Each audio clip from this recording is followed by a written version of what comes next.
Maintenant qu'on a bien déterminé le point 1 qui correspond à l'entrée de la turbine du cycle à l'eau, on s'intéresse à déterminer le point de sortie, donc le point 2, sur ce même cycle. Alors quelles informations a-t-on dans l'énoncé?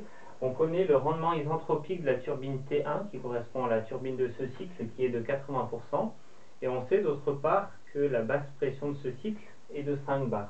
Alors vous pouvez remarquer que cette basse pression est plutôt élevée.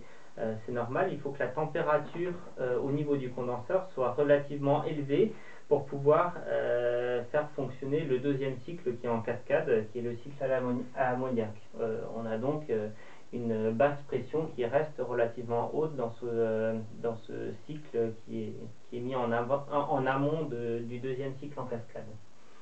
Alors, comme toujours, lorsqu'on définit l'efficacité d'une turbine par l'intermédiaire du rendement isentropique de détente, on va d'abord placer un point intermédiaire qui correspond au point 2 is d'une sortie de turbine avec une détente isentropique. Et une fois qu'on aura correctement positionné ce point 2 is, on va pouvoir utiliser le rendement isentropique de la turbine pour calculer l'enthalpie du point 2 réel.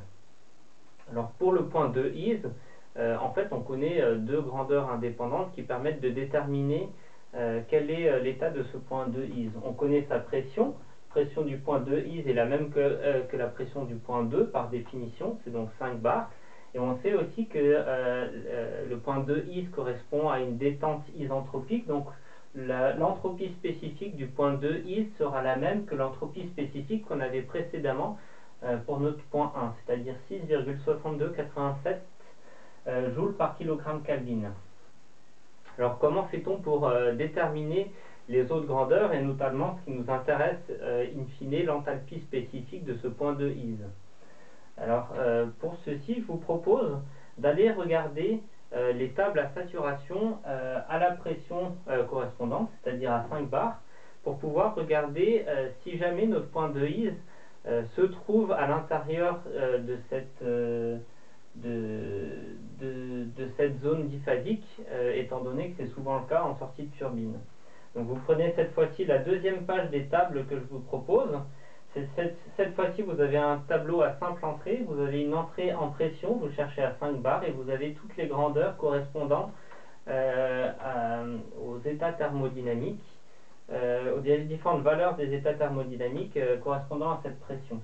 Si vous cherchez les valeurs d'entropie spécifique, donc les deux dernières colonnes, vous avez S' et S seconde correspondant respectivement aux entropies spécifiques du liquide saturé et de la vapeur saturée à 5 bar. Une chose qu'on va pouvoir remarquer, c'est que l'entropie spécifique de notre point 2 is est située assez proche de l'entropie spécifique de la vapeur saturée, mais un petit peu en dessous. Donc cette entropie spécifique est bornée par les entropies spécifiques du liquide et de la vapeur saturée. Ça nous donne l'information donc qu'on est bien dans la zone diphasique, étant donné qu'on en a une entropie spécifique intermédiaire, et qu'on est certainement très proche de la saturation vapeur, étant donné qu'on est avec une entropie spécifique qui est simplement un tout petit peu en dessous de celle de la vapeur saturée. Alors comment on fait pour aller plus loin? On va utiliser pour ceci le titre en vapeur, ce qui est noté X ou X2 is ici parce que ça correspond à notre point 2 is. On va chercher à le déterminer. Ce qu'il représente, ce titre, c'est la proportion massique de vapeur. Donc 1 moins X correspondra à la proportion massique de liquide.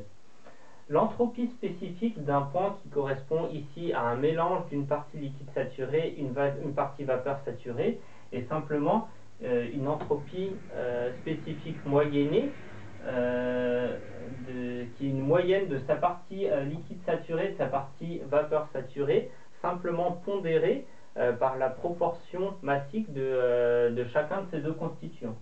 On peut donc exprimer l'entropie spécifique du point 2 is en fonction des entropies spécifiques des liquides et vapeurs saturés et du titre en vapeur X2 is, ce qui nous permet d'avoir une équation avec une seule inconnue qui est le titre x de is. Donc vous pouvez utiliser cette équation pour calculer ce titre en vapeur saturée du point de is.